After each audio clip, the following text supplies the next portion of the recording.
McKinley, that bastard, I hate him. You see him, you tell him. I have a message from you, an old acquaintance, to rot in hell, you bugger. You tell him that from me. You know what he did? He put his wife on the street. That beautiful innocent girl. She wasn't so innocent by the time he'd finished with her. First he turns her into a junkie, then he puts her on the street to pay for his habit and her habit. But she stuck with him a long time, years and years. She became desperate as he was. No, that's not true. He was never desperate. He always was calculating, self-serving bugger. I never knew anyone so selfish, so capable of getting people to do things for him. Oh, he was a charmer, alright. Everybody gave him money. Even I gave him money once. It was a loan, theoretically. But I knew when I handed it over I was never going to see any of it again. I remember one poor sucker gave him $20. A lot of money back then.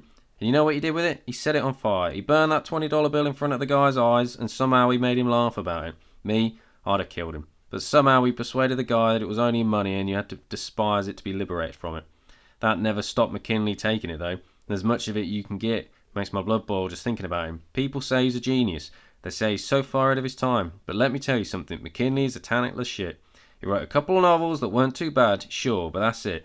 He used to copy his first one and Lovang and then sell what's written in the original manuscript so he could score more heroin. That's not genius, that's pathetic. They had a son, didn't they? Can you imagine? What kind of life? I mean, what kind of life? God knows what happened to that boy.